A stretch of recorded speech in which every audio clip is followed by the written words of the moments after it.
Very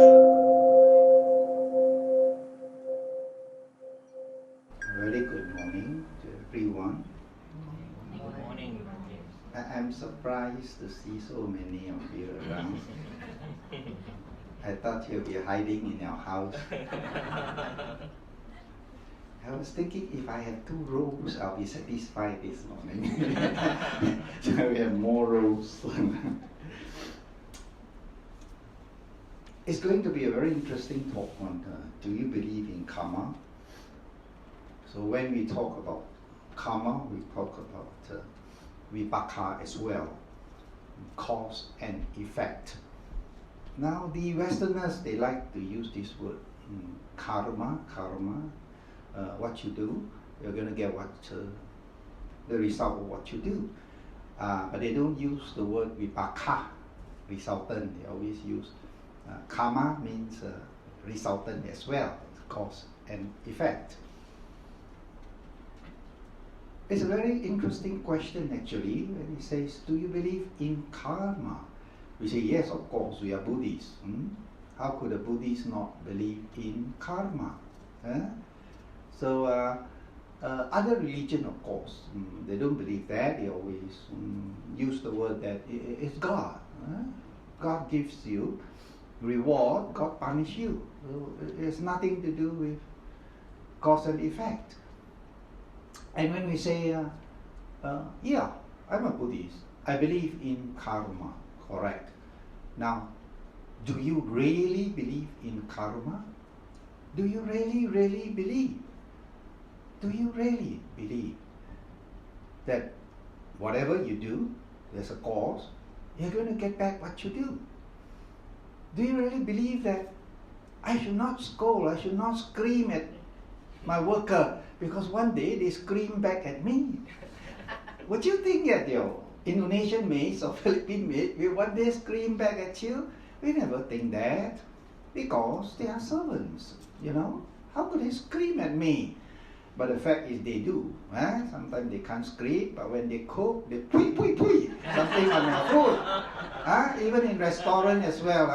You guys say, hey, you criticize this is too hot, this is too soft. Okay, we take it back, and you don't know what's coming back to you. And even the restaurant, the cook told me they do a lot of things. Which you do not know, yeah. Because they get mad, they get angry, they've been cooking and they're full of tension and cook for you and you bring it back to them. You say, ooh, that's an explosion. So you know what's going to happen, but you don't know. But you eat happily. Only when you go back, you're outside and you know. Do we really believe that? Whatever we do, it comes back to us. Do we really believe that?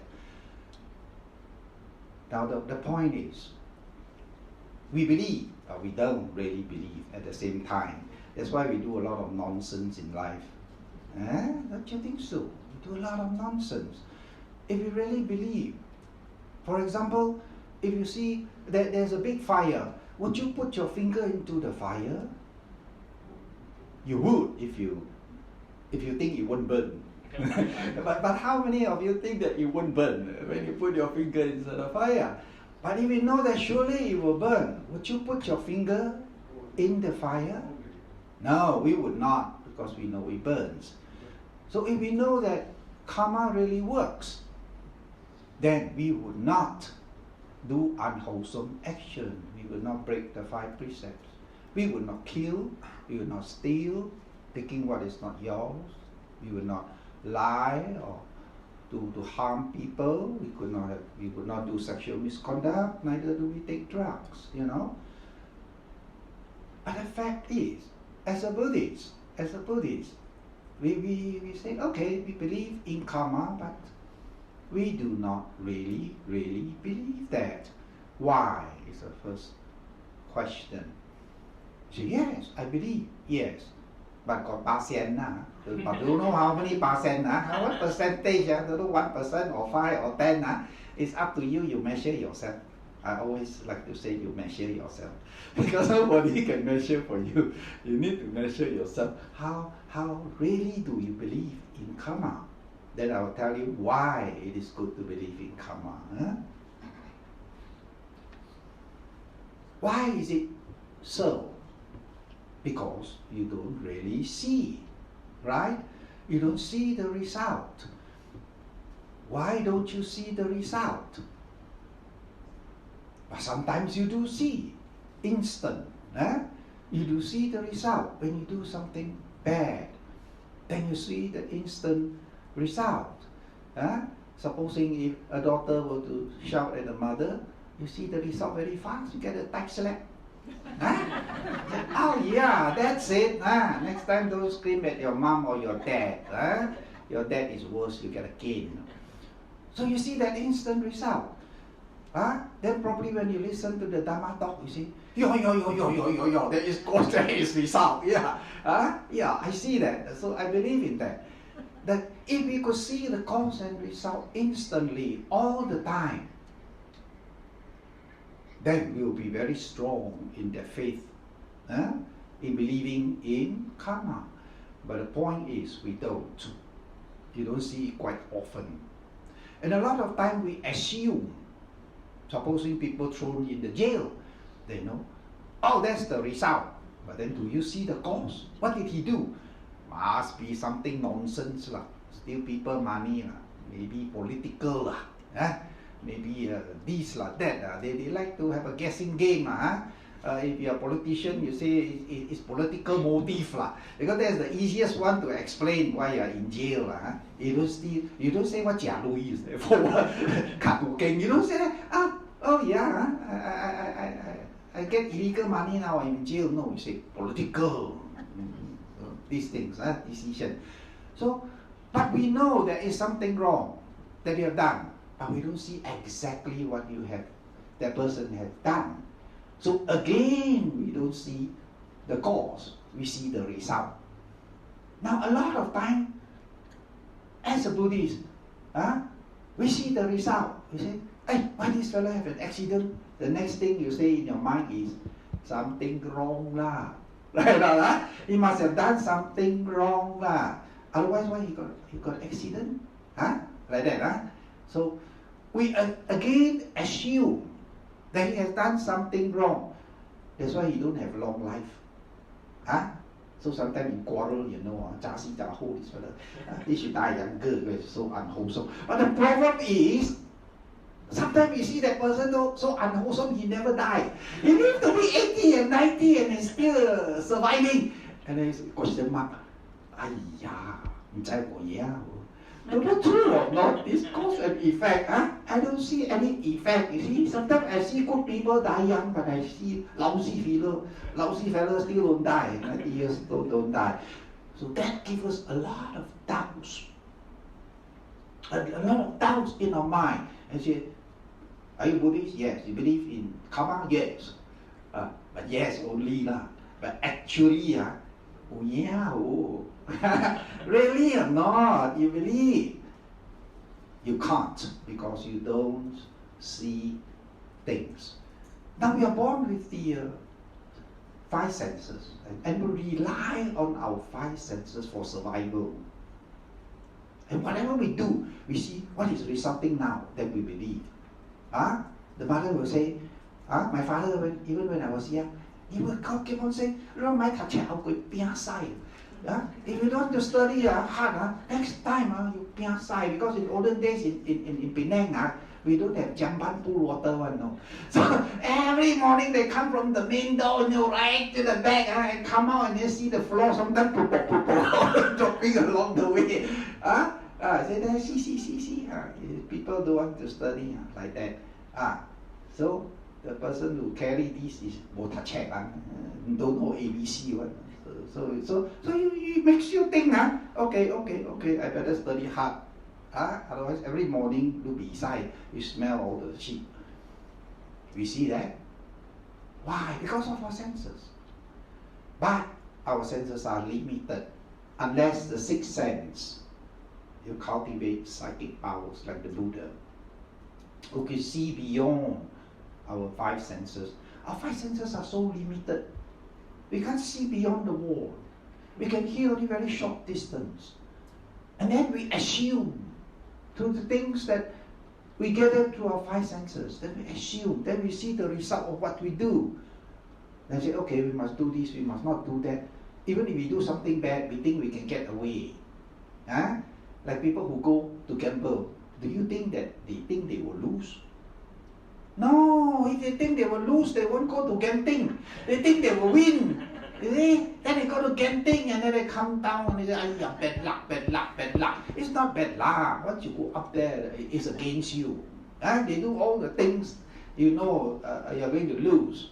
80% you already lost before you step in. They already know all the rules. Like you play with the digit number. You already lose 30%. When you win, you get 70% back. You see? You lose 100%. You already lose before you start to buy. So they already calculate that.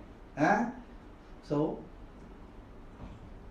again, what we see our karma is so in this world with our five senses is so limited that we don't really believe. We say we believe, we don't really. What we believe is a very small percentage. But there are those with faith. There are those with a lot of faith. Then they believe more. A lot of faith. They say, okay, I believe. The Buddha can see, I can't see, but the Buddha can see. The Buddha say that, so must be true. So I believe. So if you want to do something bad, say, no, I mustn't do this. This is very evil. I will get back what I sow. You reap back what you sow. So, now we come to the next question.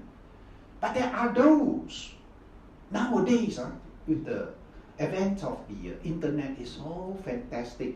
The whole world is like one village. We could know a lot of things now. We interact and we read a lot of things which we can't read in the past. We're so limited, like a frog under the coconut shell.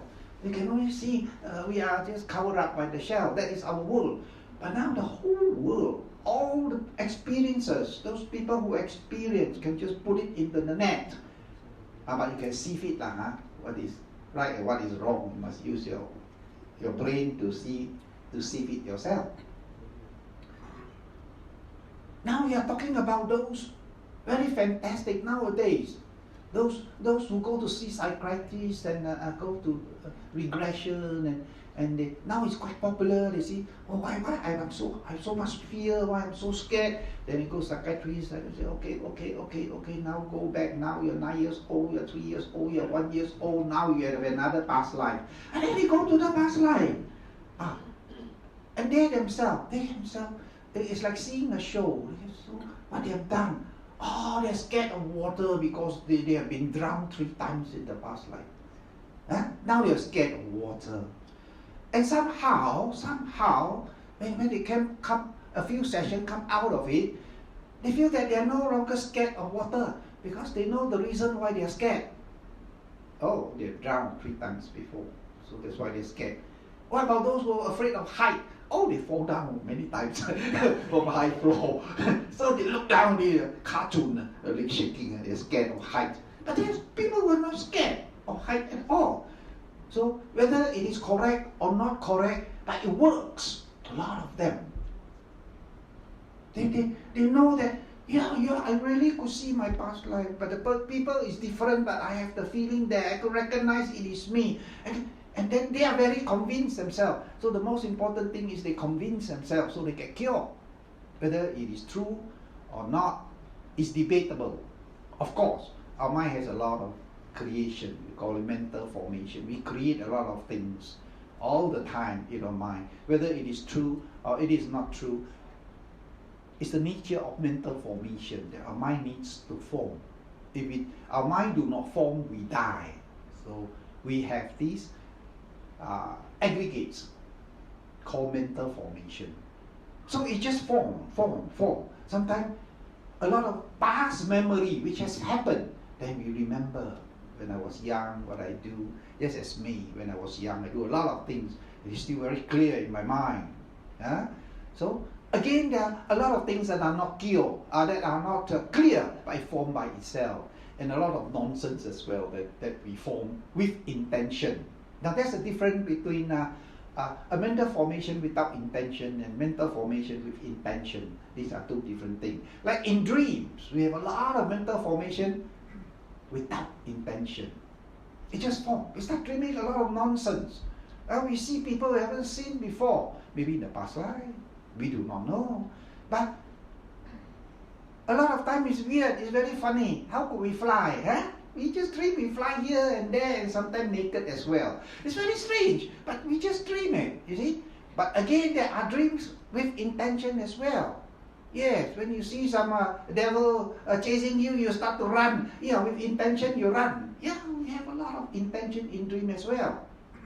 But that formation with just formation. So when people go back, let the mind relax. You do not know what they see is really past life, or it is just a mental formation, or they create that formation. So we do not really know. But the effect is, a lot of people find it is useful. Because after the experience, they find that, now they're no more scared. They're no longer scared. Some of them have a lot of pain and they find after that, there's no more pain in the body. So that is the effect. You do not know the cause, but the effect. But of course, when we drive a big car, we know we work very hard. Therefore, now today we drive a big car. With the effect, but we know the cause, right? Or sometimes we don't work at all. But our father got a lot of money. So that's the effect. Not you work, but your father work. But that's the effect. You're driving his big car all over the place. And you are the effect. But you know the cause as well. But sometimes a lot of effect, we do not know the cause. Sometimes we blame God. Say God got no eyes. Why we suffer so far much? Why we are so young we need to suffer? So we see the effect, but we don't see the cause. That's where the belief in cause and effect is not strong, even if you are Buddhist. Your mind very wavy. The next moment you become another religion because you don't see the cause and effect, which is so important in the Buddhist teaching, which I'll tell you later why it's so important. Now we are talking about a very interesting phenomena. You know what NDE is? If you are an addict of internet, then you know. Near-death experience, right? So that is most interesting. Now along the Western place, they start to go into this phenomena. Last time nobody dares to tell. Even if they tell only to their loved ones. Why? Because if they talk about this, then they go to the Xiao King, go to the madhouse. So nobody dares to talk about it.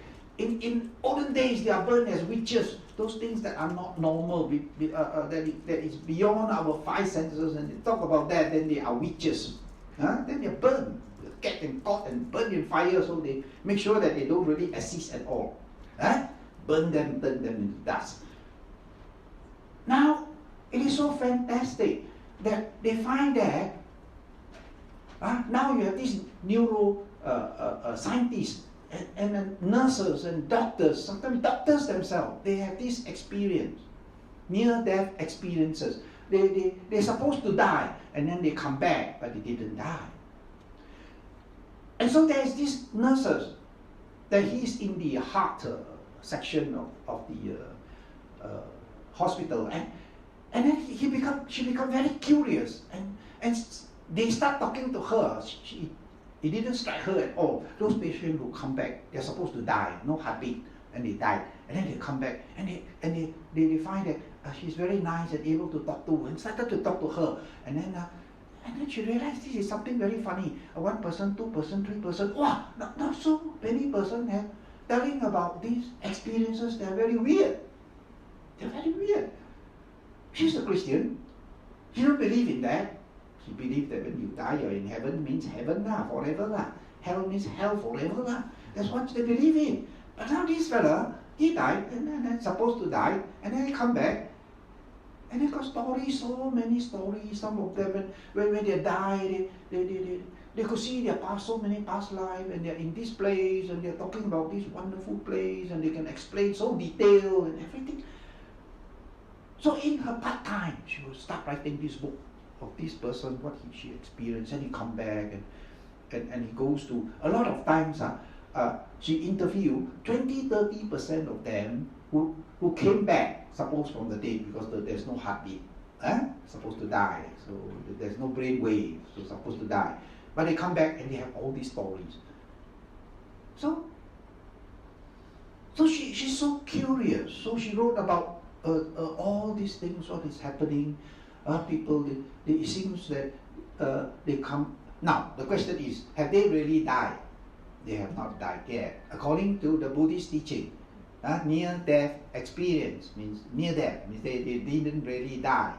If they really die, they would not have returned back, which they say that they leave the body and they come back. We Chinese believe in soul, but there's no soul, right? I'll explain why. So, if the body really died, then they would not come back, right? So the body haven't died yet.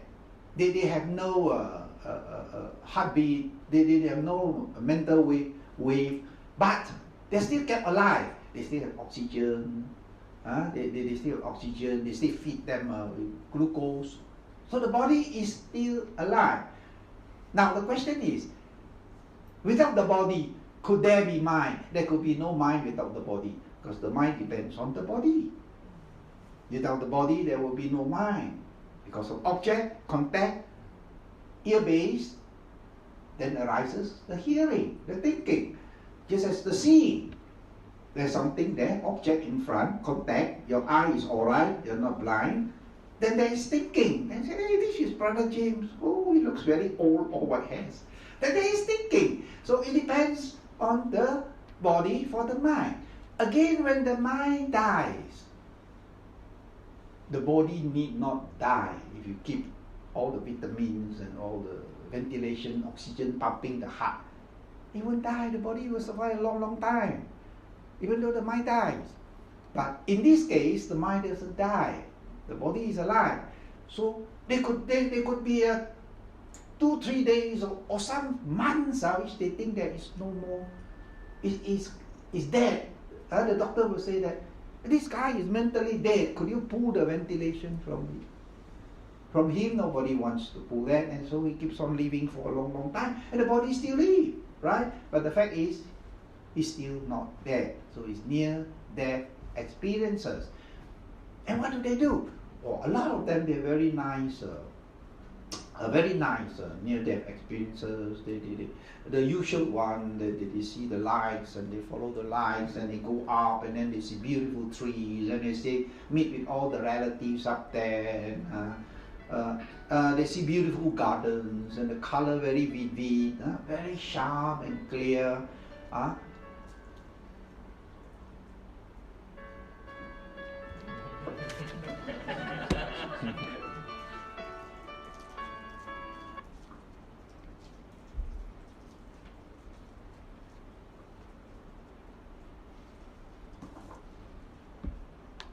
And so they return and they relate these stories and who they met, the grandmother there and some of the relatives there and this and that and there's a very great effect change in them when they come back. When they return, there's a very great effect. They start to not so misery, not so much attachment. When they start to compare up there they don't have money to buy things. But on earth we need every penny counts, and we keep on putting into the bank. They got no bank, they got no buying food. The food all there, and they start of seeing the other side of life, and they start to change. Then they started to become quite a good person, become quite wholesome. And then they share a lot of love up there. And then they find that, they change. The fact is they become a much better person when they come back. And some of them even have the effect of lasting 3-4 months when things become very clear and they couldn't get angry. There was one lady who says that she could not get angry at all. She was a lot of happiness. She was a lot of joy for 3 months. Then after that, it slowly disappeared. We say the sanya, the perception is still very clear. And she says that it's much more clear than on earth. When we see things, it's like in a dream. But when she's up there, she's bright and awake. Now, the thing says, the effect is you see the effect. The effect is it's okay, it's good. They come back, they become better person, and they start to do a lot of good. They start to have a lot of kindness. Those who have a lot of, with bad anger, who harm and hurt a lot of people, they come back, they totally change. And some of them say, why? Because it is like a theater. They start to see their whole life, and they feel what they have done to other people. If they harm the other people, they feel their pain. If you are good to them, then they feel the love, they feel the happiness, and they feel what they have done. You see, the part before they die, near-death experience. So they realize that, don't play a fool, so better don't do all these things, the bad things, because they feel. Whereas, when we are right now, living with this human body, we don't feel the pain because another person. A lot of time we justify. We say, this fella do things to me. You think I'm stupid? I believe in cause and effect. He's the cause, now he get the effect. You believe that? So a lot of people use the Dhamma and twist it around. Buddha said, playing with the Dhamma talk. Buddha's teaching. Buddha say, hey, be careful, it's like grabbing the snake on the tail, after it turn back and bite you. Don't use the Dhamma and try to talk things like that. Yeah, a lot of people, they're very smart Buddhists, so they can twist here and there. They're very smart. And one guy told me that he keep going to all this nonsense thing and, go to Hajjai thing. I say, hey, you don't do all this nonsense. Your Dhamma is so deep, you're supposed to be a good fella. Set example. He said, don't you think Bodhisattva, before he became a Buddha, what he does, he have good 3 castles, spring, summer, autumn, winter, and then he got wives, he enjoy dancing women there all the time. He said, now my turn, I enjoy first, then become Bodhisattva. I said, you sure? You sure you enjoy all these things, then you become Bodhisattva? I said, So he tried to twist the Dhamma, and then he laughed. Why? Because he haven't seen the result of what he has done. Because of his greed, now he wants to enjoy. Later, don't care. Even he's a Buddhist. And they say, do you believe in karma? Yes, I'm a Buddhist. He's so clever. See, he knows the Buddhist teaching is so fantastic. So he can twist it around, like playing with the Dhamma. So I say, Alamak, better don't really believe. At first I believe a lot of things he say because Dhamma is so deep, interesting. Later I tell myself, 10% enough already. Cannot believe 100%. When he say 10% you believe, and then you must analyze first, correct or not, before you believe. Because twist it around, the Dhamma. So, some could see the past, some could see the future. And the effect is, it makes them a better person, actually, when they come back. They know that now they feel the pain. They have experienced that. Whether it's true or not is another thing. Now I'm talking about individual. Now he experienced it, and to him it's reality, it is true. So when he wants to hurt people the next time, he thinks 1,000 times, because he's going to exactly get back the pain that he's going to cause people. So now he has tasted the resultant. He has experienced the happiness as well as the pain that he has caused to another person. So that effect becomes good. Whether it is true or it is not true, that is another point. But in Buddhism, we have the past, we have the present, we have the immediate future life. But there are those who have bad experiences. This nurse who take down the experiences, he found that about 10-20% of them have very bad experiences in this NDE. They go to dark places, and one case of this man, and he went down, and it was very dirty and smelly places, and people were screaming and were shouting, and they were crying, and they look very wretched, like unbathed, and he's so sorrowful, and he couldn't help himself. He kept going down, and they were grabbing his leg and pulling him down, and they were some sort of asking him to help or something like that, you see. So he was dragged down, and then he started to scream, and he struggled and he screamed, and then he woke up. And this was another case exactly happened. My friend told me a long time ago in Kuala Lumpur. He said this guy is supposed to die already. The parents already let him wear the Silang Sa, you know.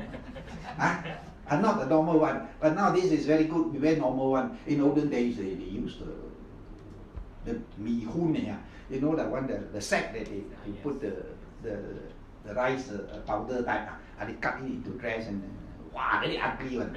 And they put a hat on. Already, you know, he was dressed in that, you know. Wow. And then he woke up, exactly this happened. He went down and he saw all these things, and then he was struggling, and he said, help, and then he woke up, and then he sit up, and he saw, he was wearing these, and there were food there in front of him, also praying for him. A lucky thing he was not 6 feet underground yet. They haven't buried him yet. He said, wow, and then the mom was there. He said, wow, the hell just stood on end. Wow, how come he dead already? He just sit up. But in fact, he hasn't died yet. But the doctor says he's dead. Because there's no heartbeat, nothing. But he's not dead yet. The body has not decayed yet. But once the body decay, the parts decay, like your lungs or a kidney or whatever, once it decay, then it's dead. When the body is dead, then the mind don't come back, cannot come back, because the mind needs the body for it to assist. The body, there is no mind.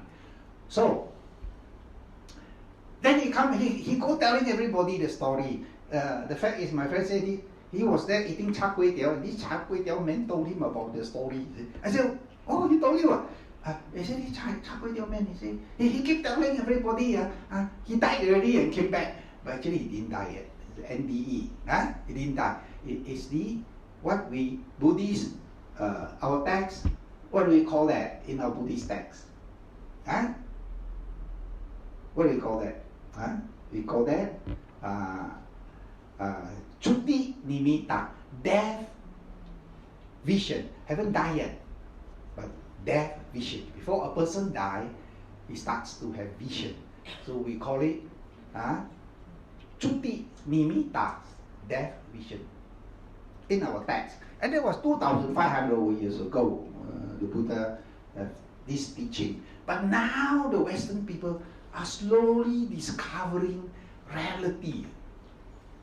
And they can slowly, because there is no text they can find in their book. The book never explains about all these phenomena. They are very simple only. You believe in God, you go up there forever. You don't believe in God, you go down there forever. Very simple, nothing else in between. Black is black, white is white, no chocolate. No in between one. Then you finish. Very easy to understand only. You believe up, you don't believe down, finish. But Buddhism explains so much phenomena, reality. And with this internet now, wow, slowly everything starts to come out. What is reality? What is this mind? In Buddhism, we have a lot about mind. We learn a lot of things about mind. The Buddhist teaching, especially in Abhidhamma, abstract Buddhism, we talk a lot of mind, how mind works and how it works, why it works, and things like that. How come? Okay, let's stop to that. So, the result is, when he came back, he became a very good person, you know. So he kept telling people when they char kway teow, don't do bad thing, don't do bad thing. because he is so scary. He says, wow, down there is so scary. So he said now he's a very good person. He don't even smoke now. Otherwise, char kway teow, no smoke with him. He don't even smoke now. He's such a good person. He said, turned already. So the effect is something good. Whether you believe or you don't believe is another question. But the effect is, through this experience, NDE, he has turned and become a better person. Now, there are people who see the past. Of course, we see the present, right? We know what's happening with our five senses, but that's very limited, right? And okay, we talk about, they always have this perception that they leave the body, right? They leave the body. So how do they leave the body? So of course we do not believe in the soul. Buddhists don't believe in soul, but they believe in the soul. They believe that there's a body. and they comes out of their body and they are floating up there and they could see all the doctor operating on them. But the fact is, we are limited by this body. But when we have this death, dying moment, the consciousness has expanded. We no longer require the body. The mind no longer encased in the body. Just as when you are dreaming, you don't bother about the body. You only your mind, only your dream. Just as when you think about Singapore, are you going to Singapore there? No, you are not. But your mind is in Singapore. If you have been to all these places, it distinctly becomes very clear. Oh, I've been to this place, I've been to Singapore, that place, and I've been to Singapore. Or in other places, if you're in Switzerland or in America, or whatever it is, when you think about it, do you mean that your body go there? No. Because it's a mind thing. So it's a mind thing. Now in this case, in a near death, somehow, we are no longer confined in this body. And so the consciousness becomes expanded.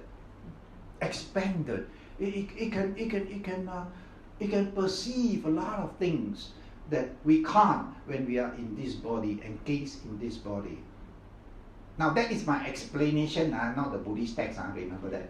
You don't find it in the Buddhist text. This is I have a simple deduction. And why they have this experience? Probably they're no longer depending on this body. So they cannot. The consciousness is not expanded, it's very limited. So I try to explain that in a Buddhist context, there's no this soul that come out of the body. If there is, means that there is a rebirth. If a person, in the Buddhist text, if we die, no more body decay, no more breath, then the being is still in the house, you can still see him moving around. There is another body, rebirth. He has already taken birth, a new mind and body. That's the Buddhist classification. Okay, now we have the past, we have the present, we have the immediate future. They experience that, but they have not experienced the other one taught in Buddhism, indefinite. They could see that immediately in the future. They could see the resultant. I've done all these things now I'm born here, whatever it is. But indefinite. The Buddha's teaching, we have another one, indefinite. That in many, many years, not in one life, not in two lives, but in many lives, it still could happen. Buddha can see that. So the other people that they have this experience, they could only see the past, they could only see the immediate future. Right. So that means to say they start to have more confidence in cause and effect because they experience more things compared to those who do not have NDE. Correct or not?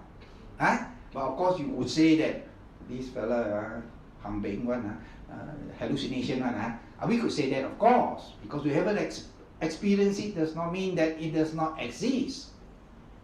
A lot of things we have not experienced, but does not mean it does not exist, right? So just as a lot of Christians, when they come back, they realize that their consciousness become expanded. Even when they go to church, they start to think, hey, all these teachings are so narrow. What I experience is beyond all these Bible so small only. There are so much things beyond this Bible that I don't know. Because now they have these experiences which is not written in their Bible. And they become very different Christian. They're no longer a very scripture type of Christian. When they have this experience, they become more like a Buddhist now. So a lot of them, they started going into Buddhism because that's where you find in the Buddhist text. You don't find in these certain types of teaching. Then they start to believe in cause and effect, but still they're very limited. So they probably would have more faith in certain sense. Like, okay, I better keep my precepts. I better don't harm people. Those who have already experienced it in the other life, then they say, oh, in life it's not all money. is happiness. So they have relate to another experiences that they have encountered immediate in the NDE, right? Good. Now, so these people have more faith in cause and effect because they have experience. So, now the question is,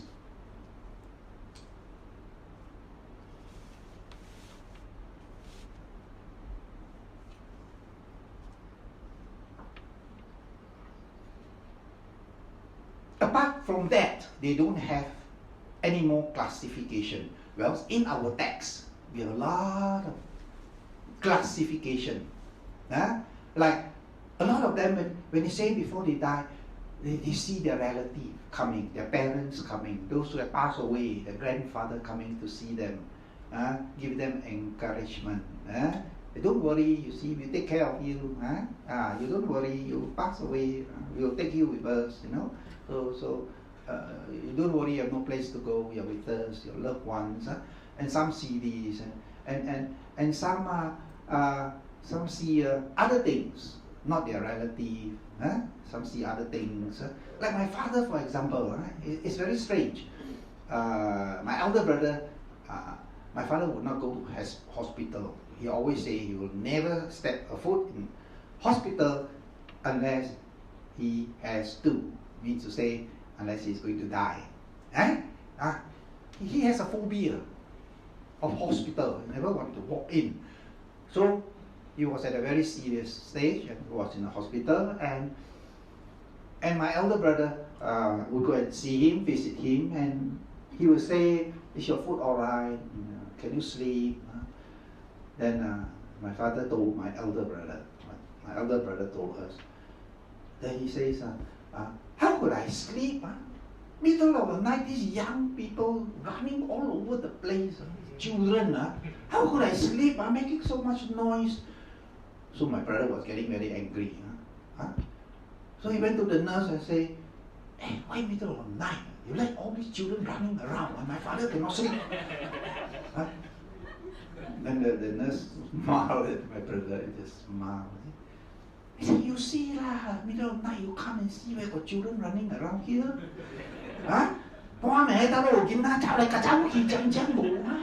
You come and see lah. Then my elder brother said, really? He said, no lah, not allowed to come in.